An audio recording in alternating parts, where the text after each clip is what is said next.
If you, Okay, I'll just read them to you. great. Well, here's the Timucuan Preserve, and you can see all of these areas in dark green are part of the preserve. And then they also show some of the other parks in the area, but you can just see how blessed we are to be where we are today. I mean, this is just, every time I think about this, it's been amazing to have so much public land. Most of it is wild areas that you can hike in, and it all belongs to us.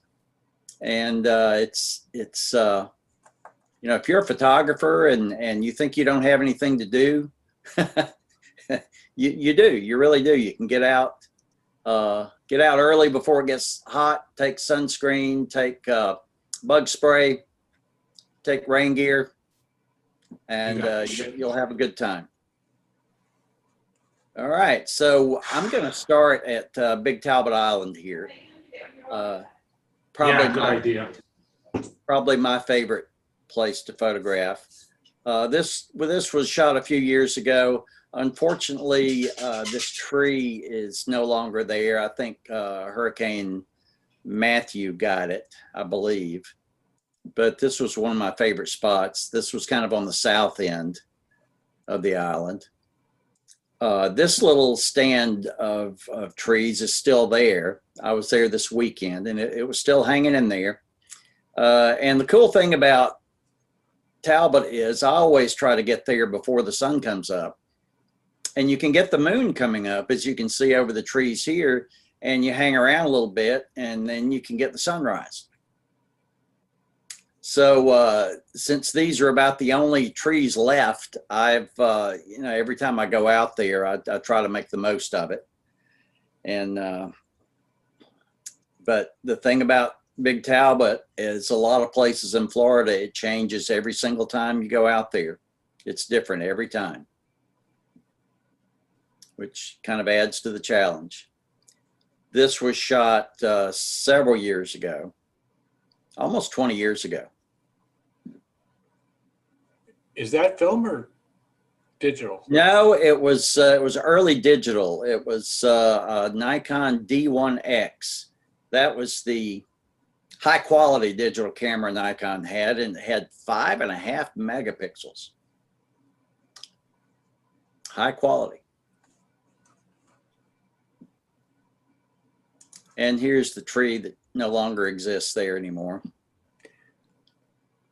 Morning started out kind of bad, but then the storm broke and sun came out, and it ended up pretty well.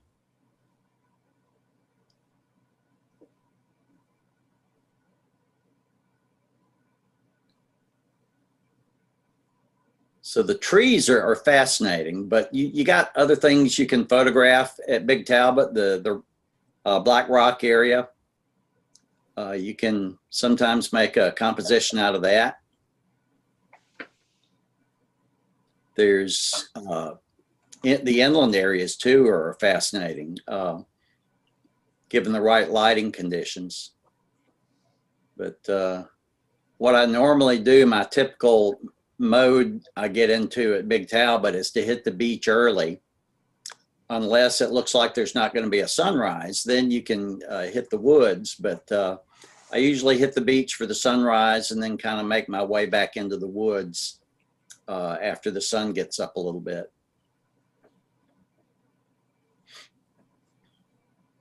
This little pod of trees here is in the parking area for the main parking area, the old parking area. And I saw it this weekend, and some of these parts of the tree have been cut down. So I guess they got storm damaged or something.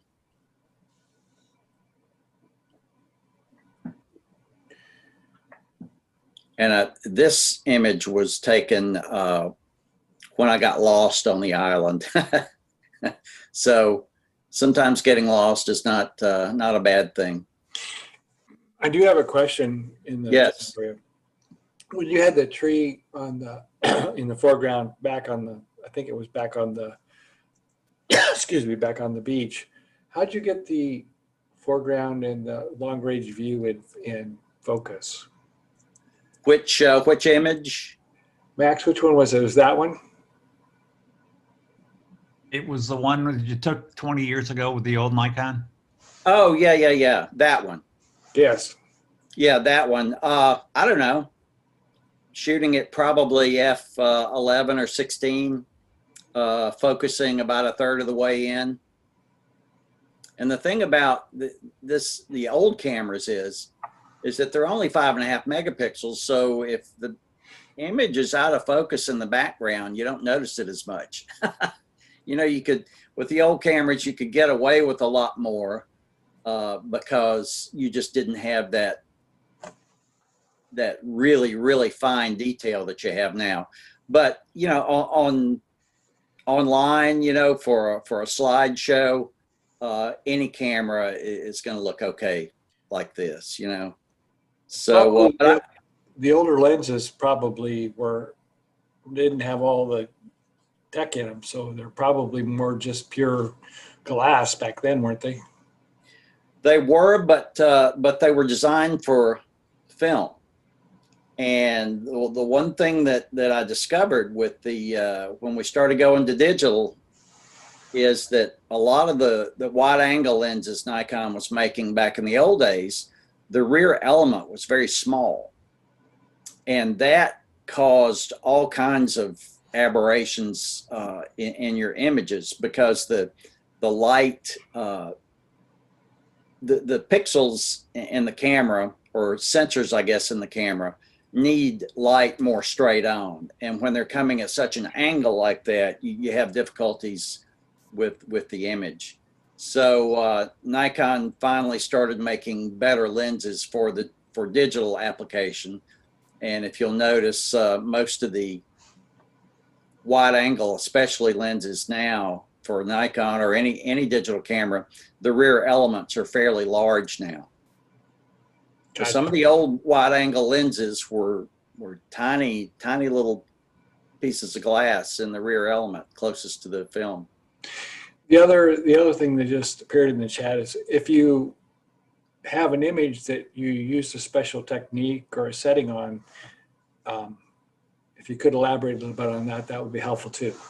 Sure. Well, not really. I mean, I use a tripod. A lot of these are HDR, where I'm shooting a series of photos. So it's either HDR or maybe some of the images are layered images where I layer, you know, parts of one image into another depending on the exposure. I'm a lot of these images, especially the woodland scenes, like this one, and most of the scenes that I do in the woods, I'm using a little tiny bit of the Orton effect. If you don't know what that is, it's a technique that you can use. It will give the image a little bit of softness around the highlighted areas, but it'll still be sharp. But it gives you a little bit of an effect that is like an old uncoated view camera lens. And the lenses we have now are just so darn sharp. They're almost too sharp for an artistic image of nature. It's so sharp that it's got almost a sterile, brittle kind of a look to it to me. And I always was this one too. You can see a little bit of that Orton effect working here, but the old lenses that were not coated, they gave you a very sharp image, but also a softness to the image, an overall softness. And that's kind of what I'm trying for when I put an image together, is to not make it as sharp as I can possibly make it, but just to get the effect that I want. and every one of my images, the sky in the image is the sky that was there when I shot it. I don't do any sky replacements or anything like that. So that's just kind of how I do it. But now this image here was shot on the west side of Big Talbot. This is Sawpit Creek. There's a little boat ramp over there, and you can kind of wade around. I waded around. I almost got stuck a couple of times, so be careful if you try that. You can see the boat ramp over to the right of the picture there. But this is a good area for late afternoon sometimes. And I thought I'd throw in the black and white conversion because some images just, I think, look better in black and white.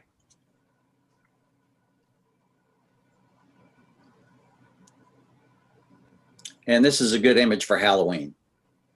Kind of the monster eyes in the cloud there.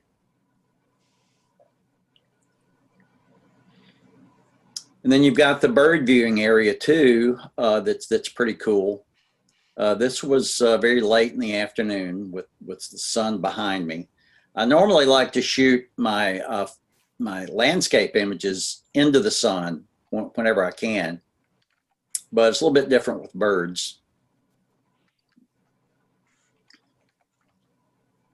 Birds tend to look better, I think, with a little light on them. This is another type of wildlife we have at Big Talbot. I had seen these snails on the driftwood. So I put on a macro lens, and as I was focusing on them, I thought that I'd accidentally turned on the anti-vibration mode on my lens because it was kind of shaking a little bit, you know, and then I thought, oh, this lens doesn't have anti-vibration. That's the snails moving. So they were kind of having their own little slow motion race there on the driftwood as I was photographing them. But it's pretty easy to get them sharp. They weren't moving too fast. It's a little sand dune on the north end of the island with some sort of tracks. I'm not sure, probably a little bird of some nature there. And Comet Neo wise, I couldn't think of any other place to go to try to photograph it. So I ended up at Big Talbot. And I don't know if any of you guys tried to shoot it, but when I was doing this, I could not see the comet with my eyes. It was not showing up. I kind of thought I saw it. I would look away from where I thought it was and I could kind of see it, but it didn't really show up until I shot about a 30-second exposure with the camera. And then of course I could see it then. But I don't have much experience with nighttime star photography.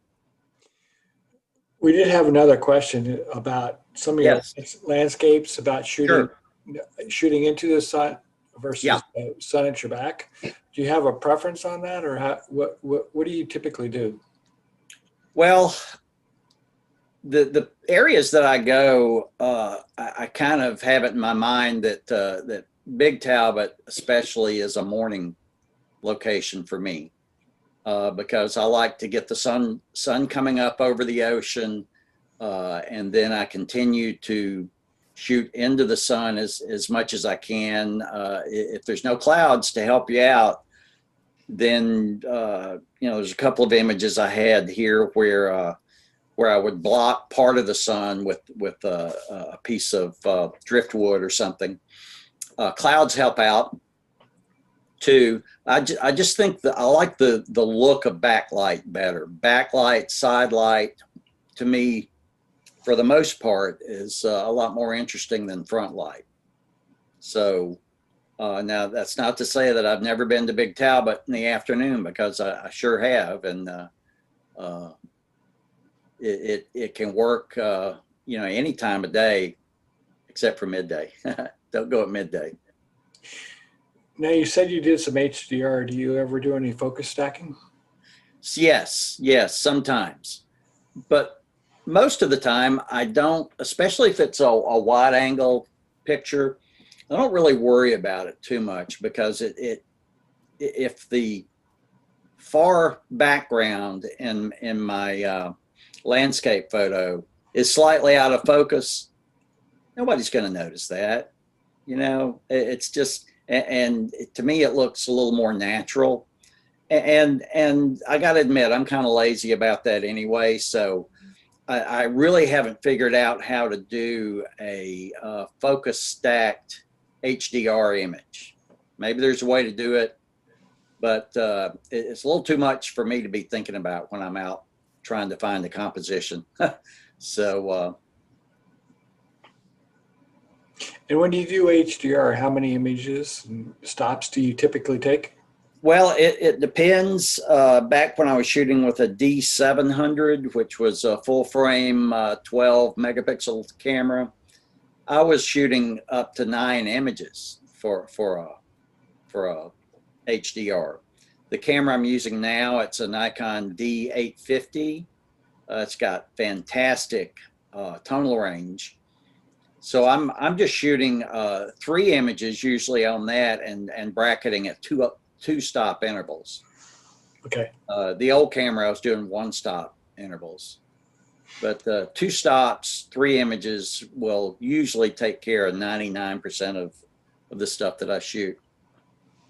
So here we are at Little Talbot Island, which is next door to Big Talbot. And this is an interesting area. It's there's not much on the beach unless you can catch the tide pools. And I got lucky this morning. And you can see way in the background to the right, and I think to the left, you can see ships on the horizon. Now that may be shrimp boats over there on the right. But sometimes you can find some interesting shapes in the sand at any beach around here, really. And if you're lucky, you may get a little mist or fog. I found out that this part of Florida, we don't really have reliable fog. It comes and it goes, and you'll run out to try to catch it, and it's burned off by the time you get there. So you just got to be lucky. This is one of the trails at Little Talbot.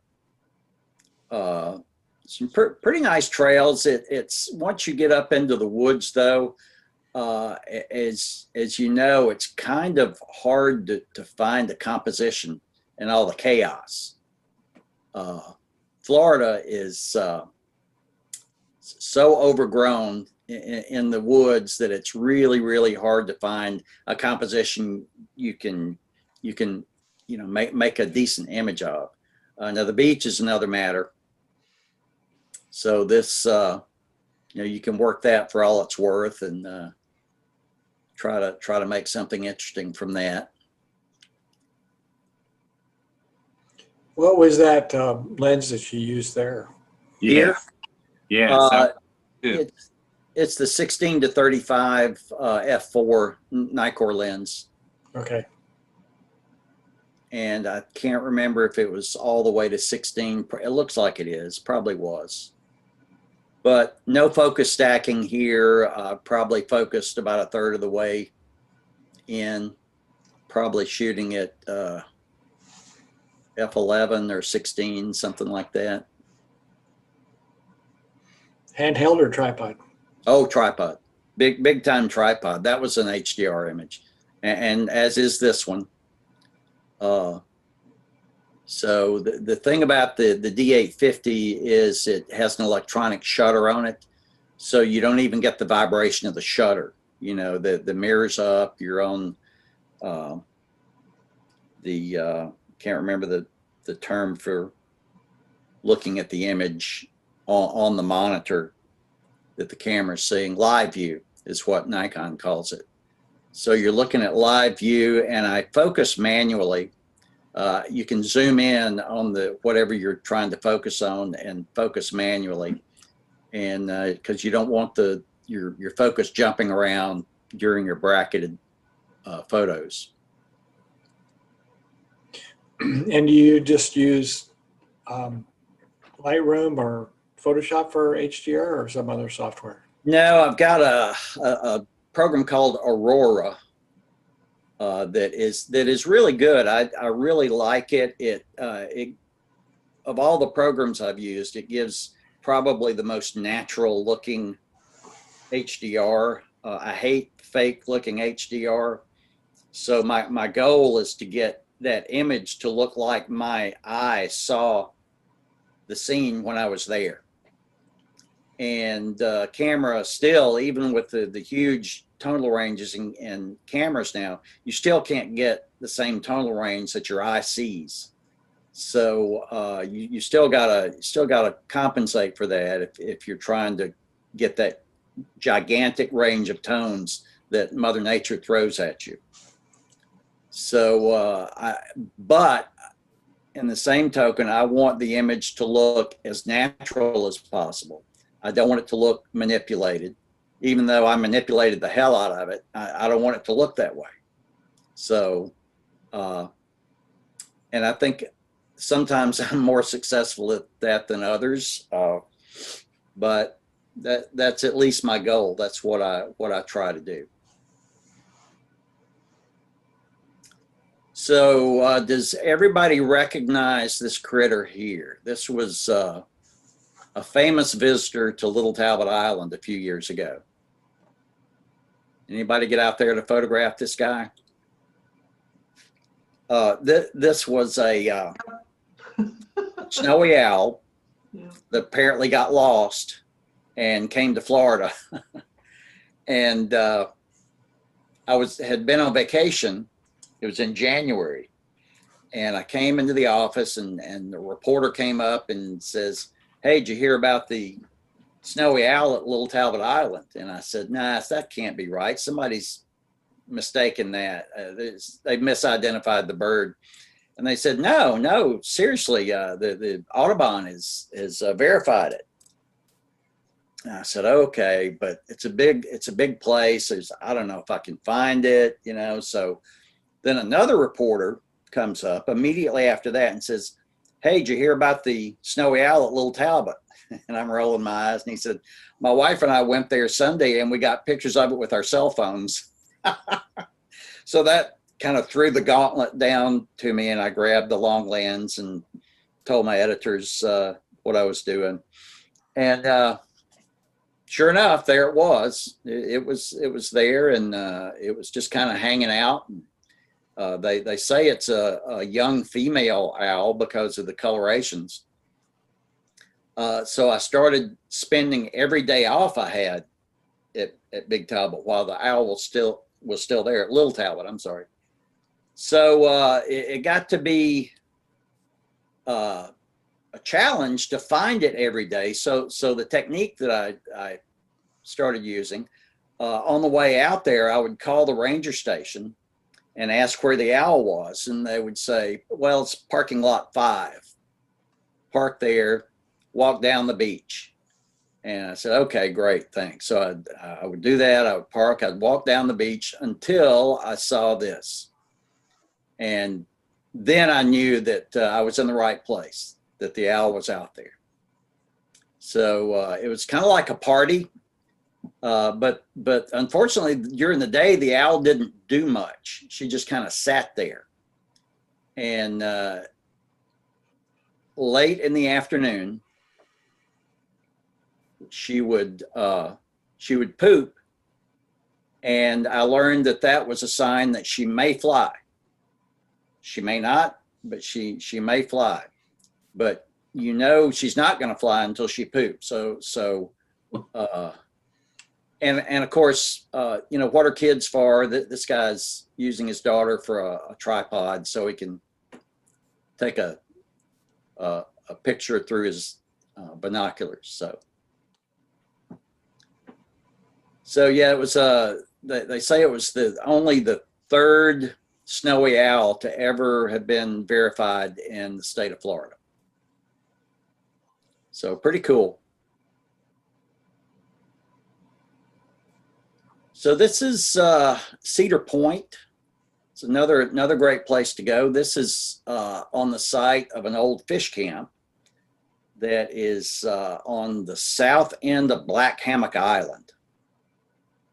And Black Hammock Island is kind of like this pioneer settlement in North Jacksonville. There's no stores, no nothing, just some houses up on Black Hammock Island.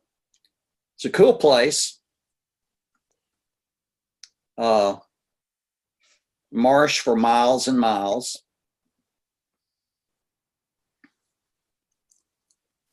And it took me a while to kind of gauge where I needed to be at what time of the morning. But, and I think most of the trees here have survived the recent storms, except this tree on the right, I think, kind of got knocked over a little bit. I think it's still alive, but it's not, it did get knocked over. And I think this is Horseshoe Creek here.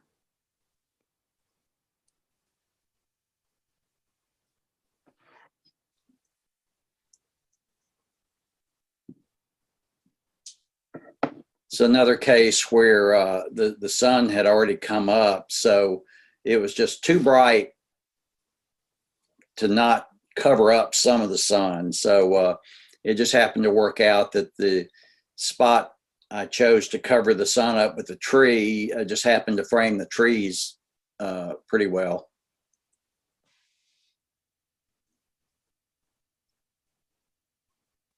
And of course, this is why they call it Cedar Point, with these cedar trees. And for me, this is another morning place. I've been out there a couple of times in the afternoon. Some nice trails out there too. But be warned, there's lots of ticks out there. So even if you spray down, you're going to have ticks all over you when you get back to your car.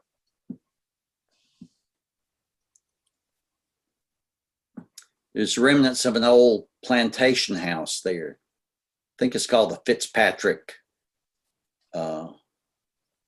plantation.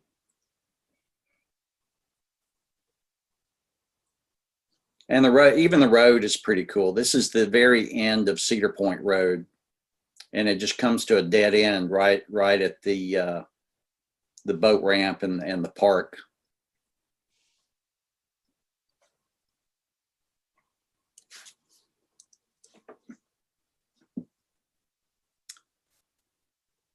There's also a walkway that goes over a creek that I have not found yet. It hasn't been there too long, but my next visit out there, I'm going to track that down and see if there's any pictures to be had out there. Theodore Roosevelt area is also called Round Marsh. A lot of people call it that. It's the land that an old guy named Willie Brown donated to the city. His parents came there in the late 1800s and homesteaded there, and right on the St. Johns River, one of the most beautiful places you'll ever see. This is the bluff that you look out on the St. Johns River, and this is a shell midden, which means that it was created by 5,000 years of Timucuan Indians eating oysters and throwing it on the pile. And this pile is 40 feet high. That's a lot of oysters. But of course, now it's developed its own ecosystem and trees growing out. But you can still see the oyster shells. And you pick one up and think about the Timucuan Indian that took that oyster and ate it. No telling how long ago. So great blue heron. Occasionally you can get an image of a critter out there.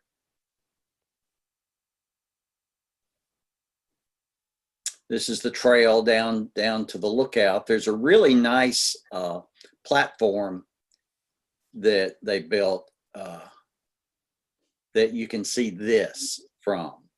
I'm not showing you this image because it's a good one. I'm showing it to you to explain why it's important to go back to the same spots over and over again when you don't get good conditions.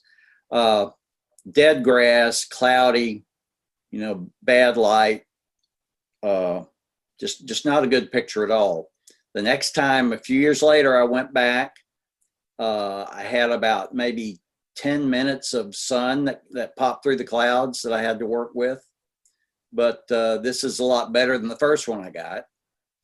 And then this is the image that's behind me here. This is probably my favorite image of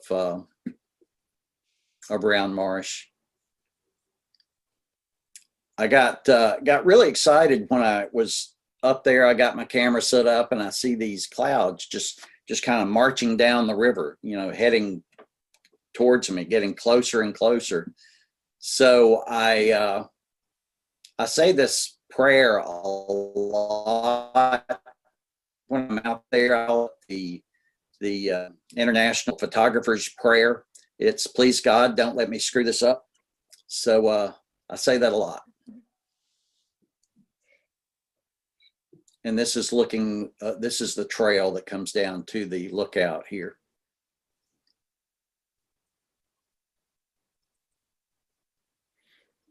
All right, we're going to move to Hanna Park. Hanna Park is cool. It's got some of the best wild beaches of any spot around here. Now, this was before the storms we had, before Matthew, I think, and Irma. So I think those storms got part of the beach, but I think for the most part, the beach is still good there. And you'll see, if you keep your eyes open, this is why I always take a long lens with me, just in case. Of course, I did have to chase them down the beach to catch up with them after I got the lens on, but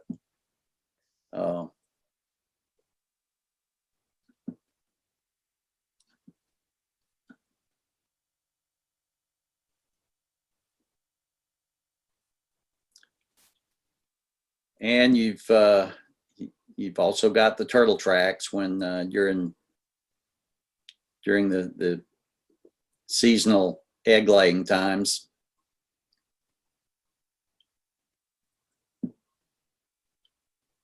This is one of the roads through Hanna Park. Now, if you get there early, this was like right, maybe an hour or so after the sun came up, you can get away with putting your camera down on the street and shooting a picture like this without getting run over.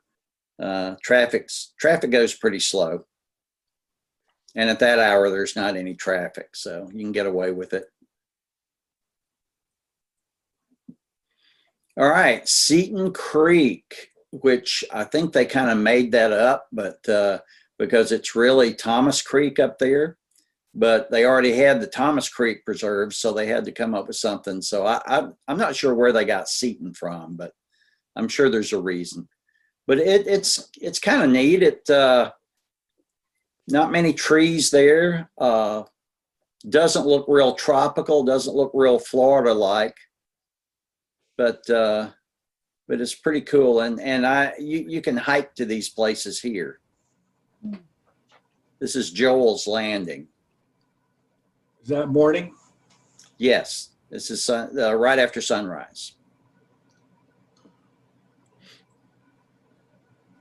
Huguenot Park is a great place for birds, especially this time of year. This time of year, there's it's like a party out there. There's thousands and thousands of laughing gulls and royal terns and other kinds of birds too, but it's mostly the royal terns and the laughing gulls.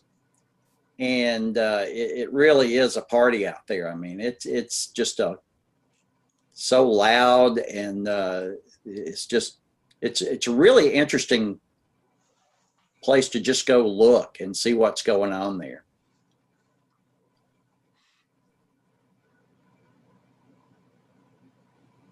got a lot of opportunity for birds in flight photos. I like to try to get birds in flight when I can because that's what they do. So I like to get them flying when I can. And sometimes they just stand around and laugh. These are laughing gulls. Alamacani, there's not a whole lot there, but there is a pretty nice view of Fort George Inlet there.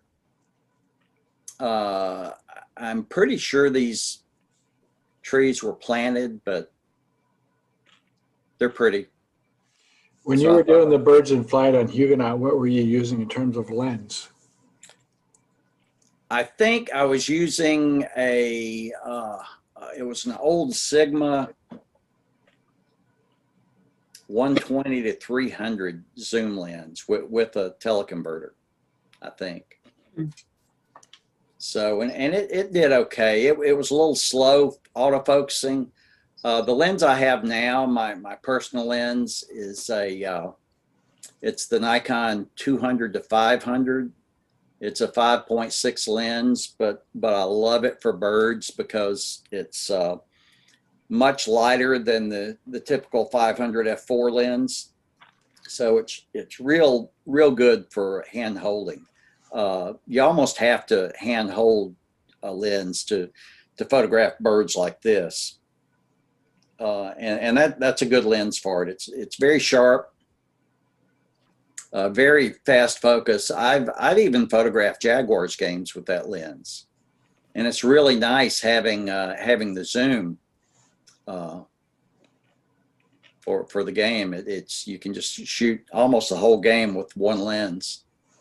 And I think doesn't the 850 have a special bird focus setting? I don't know about that, but it has a lot of different focus modes. And for birds in flight, like I showed before, it has a group focus that kind of moves around. It'll pick like 4 focus zones that are adjacent, but you can move it around. And I normally use it in the center, and it really makes it a lot easier to find, for the camera to find the focus on a moving bird like that. Because if you're just using one focus zone, you got to be so precise when you start the focus, and then it jumps off of it, and the little group focus works really well for birds. Okay, we're back to Alamacani here. So yeah, this is where the Fort George River comes out, and this is Fort George Inlet looking the other way. That's out towards the Atlantic, and I believe that's Mayport Naval Station there on the right in the far background. But this is one of the few times when I've gotten a picture that I'm pleased with in the middle of the day, because usually, the light is just kind of harsh and flat, and even in color, I'm not real crazy with the mood of the image, but then you convert it to black and white, and I think it really does a good job of making it more dramatic, more interesting picture. It almost looks like a negative. It kind of does, but Ansel Adams would put that deep red filter on his camera, which would make the sky almost black. It would take a blue sky and make it black, and it would just create this wonderful contrast in the scene. They used to call those colored filters contrast filters. And the deep red, when he started using that, it kind of transformed the way he shot pictures. Now, I'm not using a filter when I shoot the image, but some of the conversion methods in Photoshop and Lightroom, it's even better, really, than using a colored filter, because you can adjust the tones on different color different colors in the same image. So, you know, you pull the yellows up a little bit, pull the blues down, and you can really get some nice contrast going that you really be impossible to do with film. But my goal is to have detail everywhere in the image, and the whitest part of the clouds, that's the most difficult area to retain tone in those white clouds. But it just really bugs me if I've got blown out clouds. I just like to have detail there.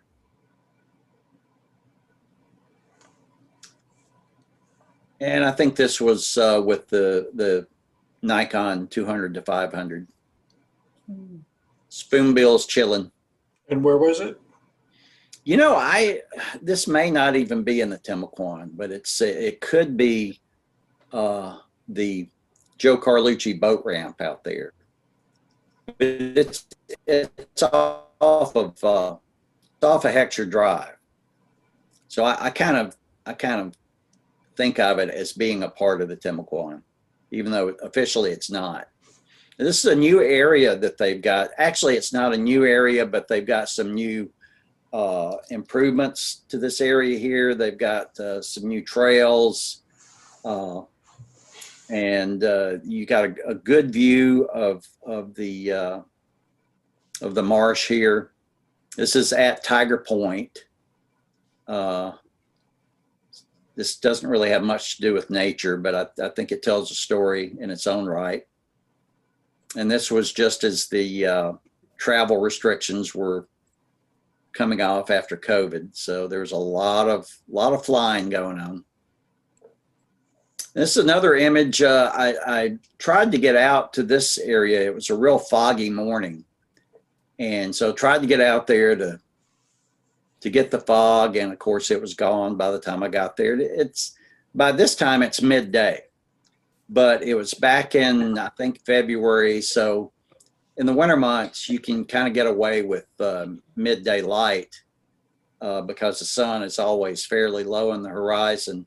But then you change it to black and white, and it just, to me, it's makes it a much more interesting image to me. I love black and white because that's how I started out in photography. Film in the darkroom. And this is an image I shot, I think it was like 2004 or so, with the old D1X camera.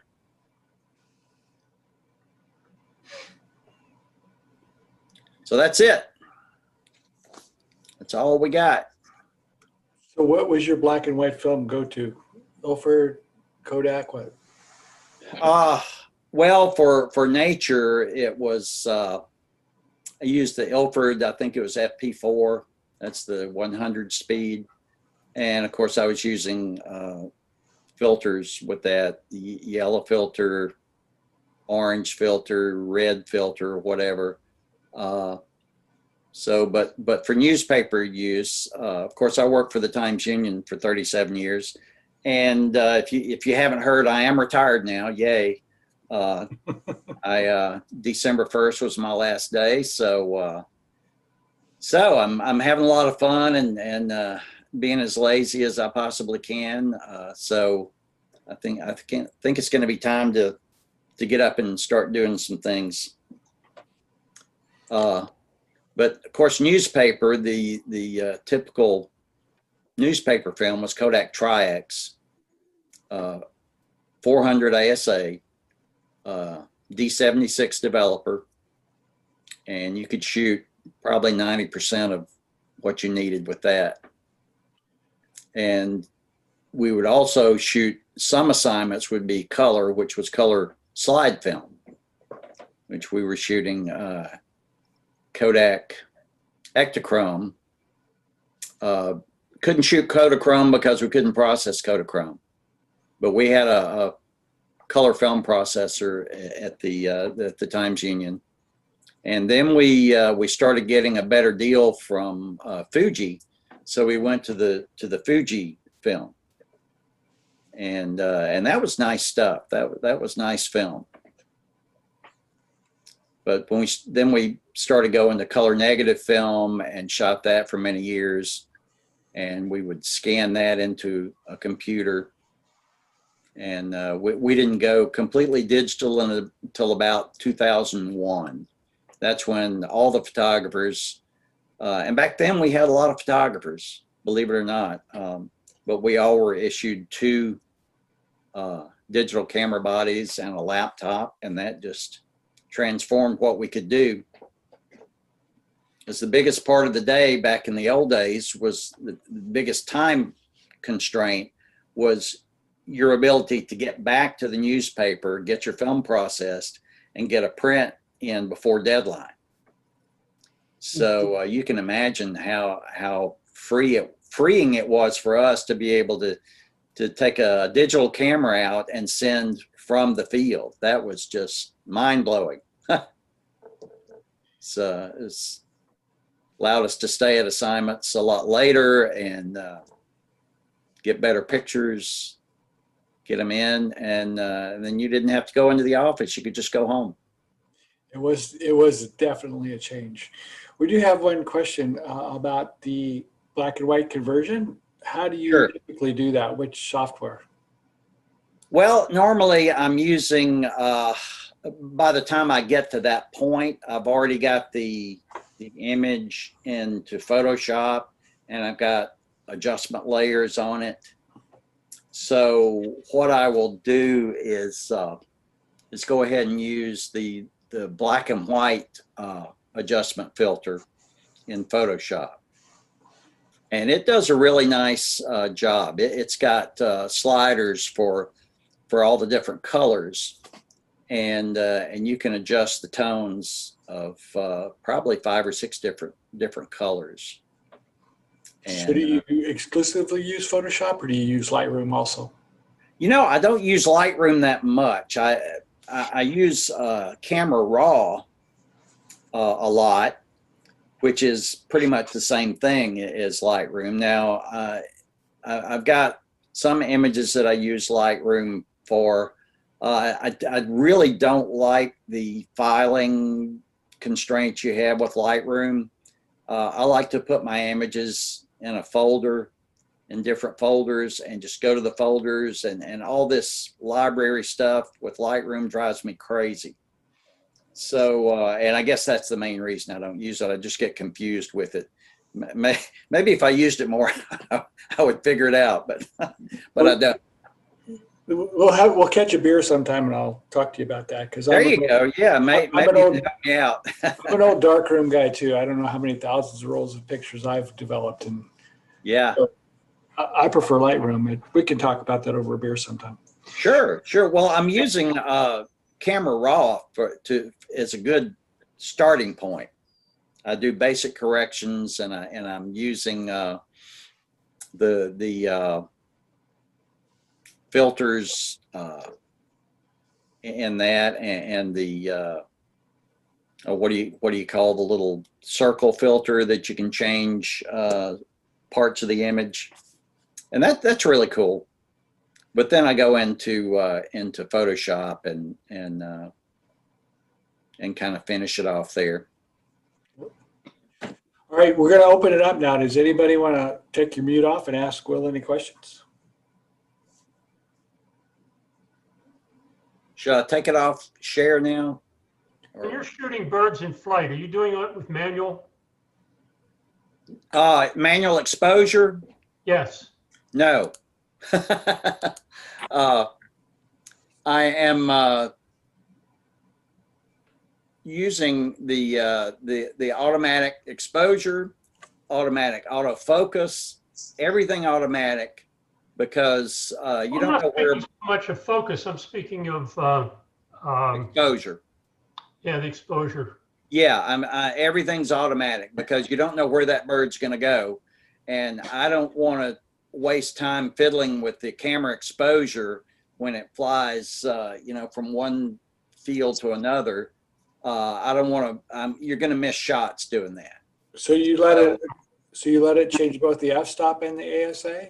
Or I do. It's called Program Automatic, but on the Nikon, you can just adjust the exposure with your thumb control, and you move it to the right, and you get higher shutter speed and more wide open aperture. You move it to the left real quick. It gives you equivalent exposures just by doing that. Mm-hmm. So and because of that, I don't miss many pictures like I used to when I was trying to shoot everything manual. Back in the day, your long lenses were all manual focus.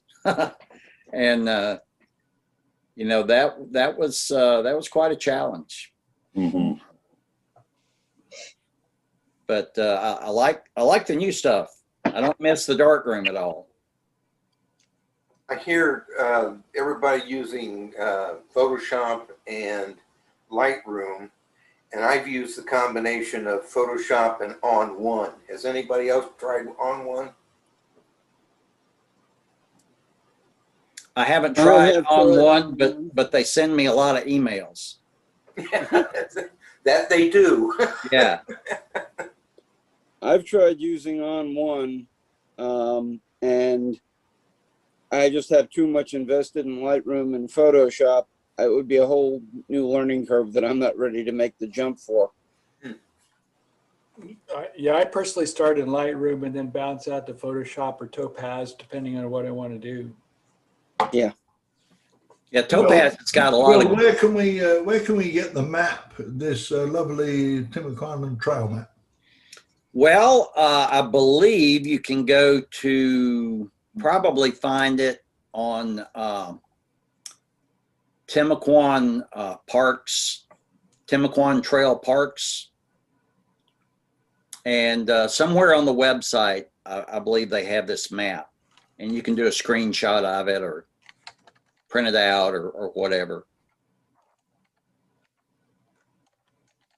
I did this same slideshow for the most part to a group for the Timucuan Foundation, and so they actually sent me these slides of the parks with each of them highlighted, so that helped out.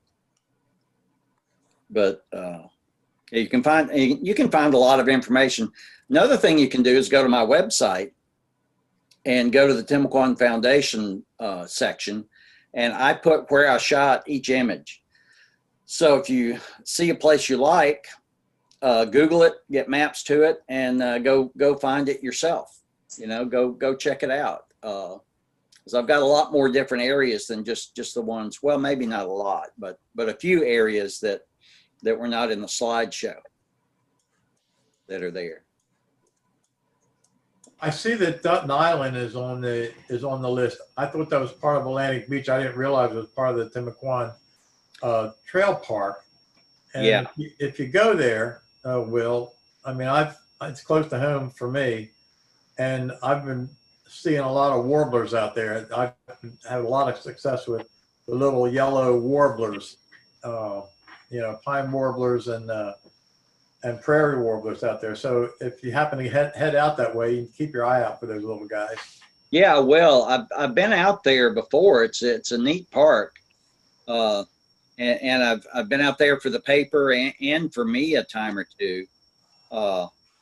As far as the warblers go, I don't spend a lot of time with little birds. I tend to photograph the bigger birds, but if I get an opportunity, I'll photograph anything I can find, really.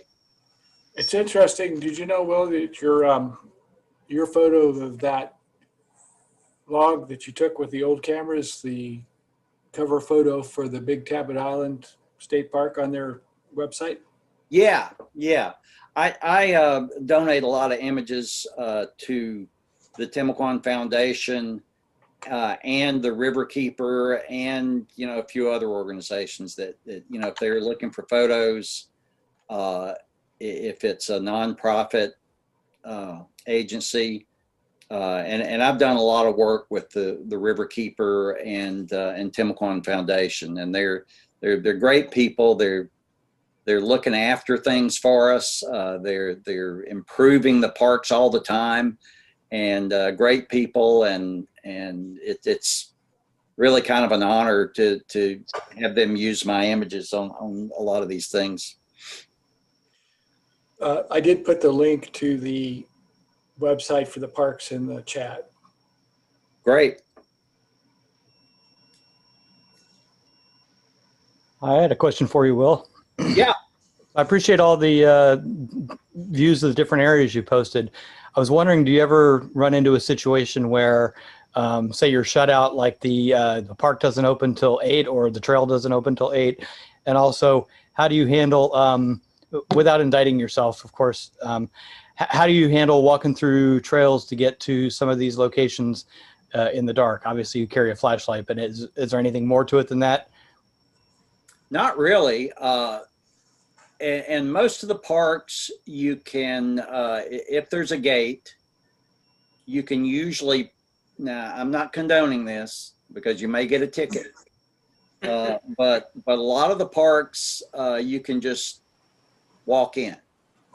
A lot of the parks don't ever close their gates, like the Teddy Roosevelt area. That gate, it's kind of nestled in a neighborhood, so they can't really lock the gate to it. So they just keep the trailhead parking open 24 hours a day. And so that's a good one to go to. Now, they did kind of fuss at me a little bit for parking on the side of the road at Little Talbot. But you'll probably get a warning. Now, the one mistake I did make is trying to photograph, and this was in the last year. So I needed to photograph something at dawn out at Guana Park or the Guana Beach. And to get there, of course, they locked the parking lots up. So to get there, I just parked on the side of the road, and I was way off the road. I was in a good spot, didn't think it would matter, but I got a $50 ticket. So, Was it worth it? huh? Was it worth it? No. No, I didn't get anything. I didn't get a picture. This was for the newspaper. So, Don't they pay for your tickets? no, but there's ways. Uber. All right, appreciate the input. Thanks. Sure. Yeah. And just do it at your own risk. And I don't know about St. Johns County. Maybe if I'm thinking about calling the sheriff's office there and just say, hey, what does a photographer have to do that wants to get a sunrise image? I can't do it for the paper anymore. But, you know, how can I not get a $50 ticket if I want to photograph a sunrise there? Okay. So if I find out, I'll let you know. They'll probably tell you to have somebody drop you off. Yeah, that's easy to do at 5 in the morning. Can't you contact the group there that runs it and find out if they can do anything about it? It's run by the state park rangers, I think, or I think it was a sheriff's deputy that gave me the ticket, though. Yeah. Well, I was Washington. I don't know. Washington Oaks? Yep, that's the one. Yeah. I was up there, and I just called them up. Of course, I volunteer for the Blue Springs. And I called them up and told them what I wanted to do, and they said, sure, no problem. And we parked on the outside and walked in. Yeah, and that's a good way to do it, but that requires planning ahead of time, which is not my best trait. Okay. I tend to, I guess, working for the newspaper so long, I just wing everything, you know. Just go get where I can and do it. I have a different habit. When I traveled, so coming home, I didn't stop and take a lot of really decent pictures that I should have stopped taking. I know what you mean. Yeah, your priorities are different sometimes. That's right. And I did something yesterday that I have never done. I took my bass boat way, way, way up into Durbin Creek, and I did not pick up a fishing rod. And that really surprised and impressed my wife. She couldn't believe that I was taking pictures, you know. So my priorities have changed a lot since I first got that boat 35 years ago. So now it's going to be a photography platform.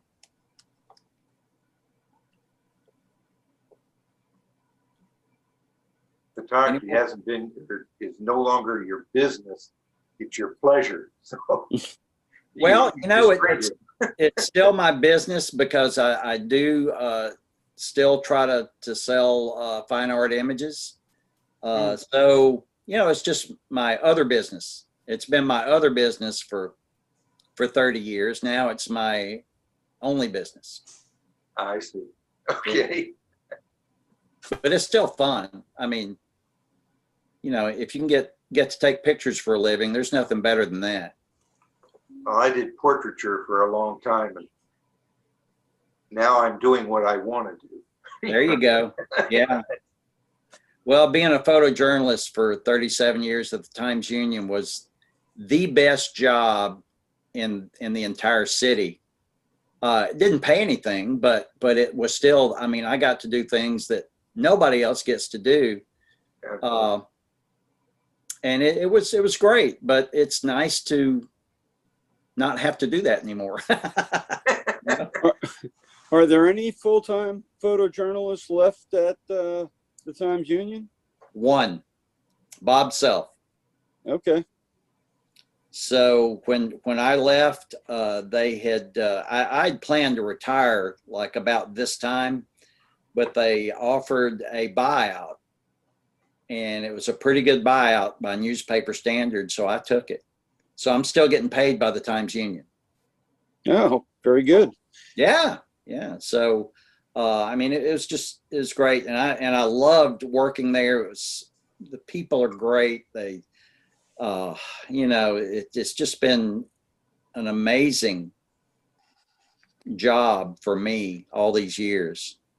And I've got a lot of stories and a lot of good memories, and a lot of friends that are, a few of them are actually still working there. Very good. Do they still have the community photographer network going on there? I don't think so, Jack. I really don't. I haven't seen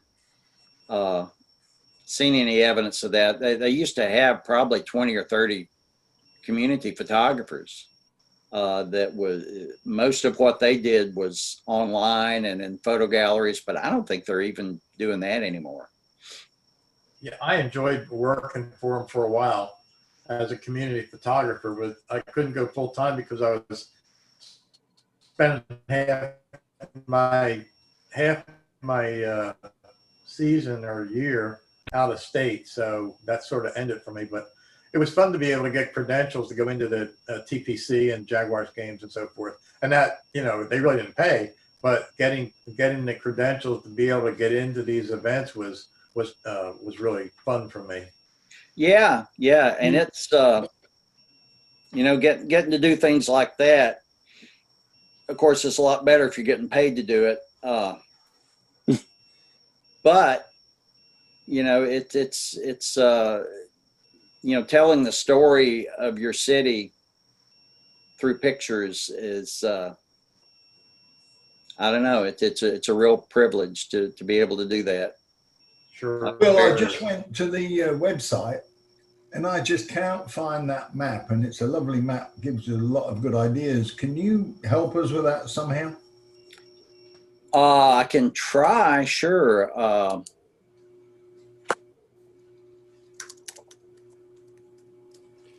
Don, both Jerry and I put the link in the chat over on the side. But, well, that's just for the parks website. I put the link for where they have the maps on there if you look for me. Yeah, but the map isn't that one. It shows all the locations though. One by one. Yeah, I'm not sure where that map came from. I found something close to it online. I might be able to dig it up. Yeah, I see one online. Sometimes it takes them a while to update their websites. So you may just have to check back at some point, and maybe they just haven't added that map yet.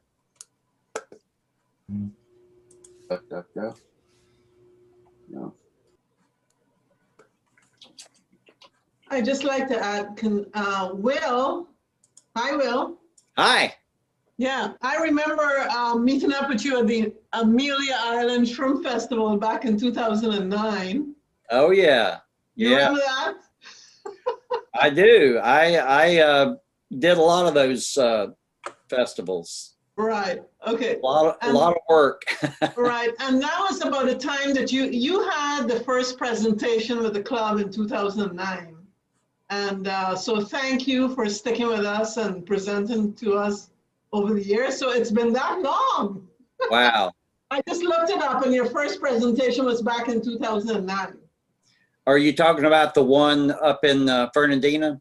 No, you did a presentation to our club at the library back in 2009. But yes, Oh, I met you at the Amelia Island Shrimp Festival. Got it. Okay. Yeah, I do remember that. Yeah, so thank you so much for being here for us and for the community and presenting to us for the umpteenth time. I don't know how many times it's been, but it's been that long, since 2009. So thank you. Well, you're You're a welcome. treasure. I always enjoy Yes. visiting with you guys. Yeah. It's a lot of Okay, fun. Thank you very much. Okay, thank Just you. come join us every month. Yeah, well, I do. He is a member. I am a member, and I'm looking forward to actually getting together with you guys at some point. That Now would be that you're great. retired, you have all this time. Well, you would think that you would think that, but it kind of doesn't work out that way. We know. Yeah. Yeah. Yeah, get you involved. very quickly fall into that syndrome of where did I find time to work? I know. Work sure got in the way of a lot of fun. Yeah. Yeah, I mean, and I had the most fun job in the world, but it's still it's still called work for a reason. Yeah. Yeah, I can't remember the number of people that I would meet on assignment for the paper, and they would always say, you get paid to do this? Yep, I sure do. And they said, so you just go around, take pictures of everything? And I said, yes, that's what I do. Yeah. So it's an amazing concept, if you've never thought about it. Well, thank you. Thank you very much, Will. Well, thank you guys. It's been a lot of fun, and I can't wait till we start doing meetings in person again. All right. Thanks, Will. We're looking forward to it too. All right. Thanks, everybody. Have a great week. Thank you. Thank you, Jerry. Thank you. Thank you. All right, Thank you, bye, everybody. Will. Thanks. Liz, before you take off, did you get down to the Firefly? I did not. Did you? No, because of the pandemic. I'm one of those guys that decided he didn't want to get sick.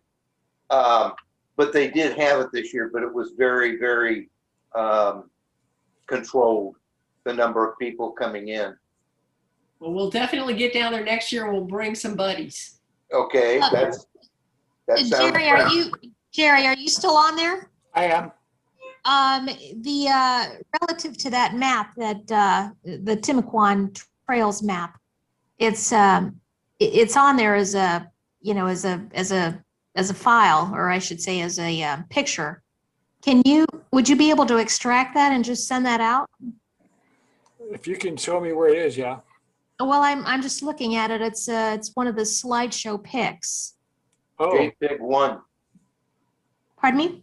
It's 0001 We'd have JPEG. to get, Dot we'd have to JPEG, get yeah. Will to send it to us. Okay. Or actually, Will, if you just bring it back up, we can screenshot it. Oh, the map? Yeah. Yeah. Okay, hang on just one second. Oh, wow. It'll have one of the parks highlighted, but that's okay. Let me get it back up. All right, are you seeing my screen? Yeah. Yeah. There you go. There it is. Ah, Jerry, you getting it? I got it. can. I got it. Do you want me, where do you want me to send it? you can post it to the BPC site. Excellent. I can do that. I'll do it now. Fantastic, Liz. Okay. All right. Will, it was good talking to you and seeing your work. Thank you. Thank you, I appreciate it. Thank all of y'all. It was Have a great beautiful. day. Sure. I am so inspired. Thank you so much, Will. Thanks, Well, Will. thanks, thank Jerry, you. can I ask you a question? Sure, This is Rebecca. I had not submitted any photographs since I've been here because I had surgeries, and I explained in my email to you.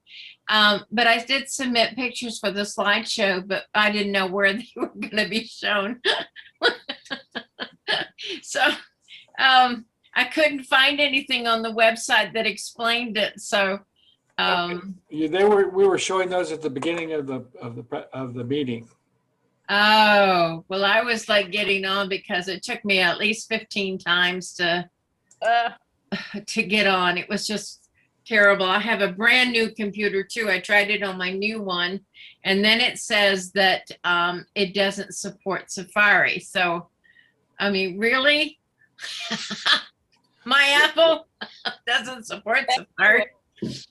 Well, we'll But figure it out. Just Facebook? if you send me a note, then what we'll do as soon as I get the slideshow uploaded, I'll send you a link to it. Okay, thank you very much. You're welcome. Rebecca, do you do Facebook? I do. Because we'd love to see your pictures there.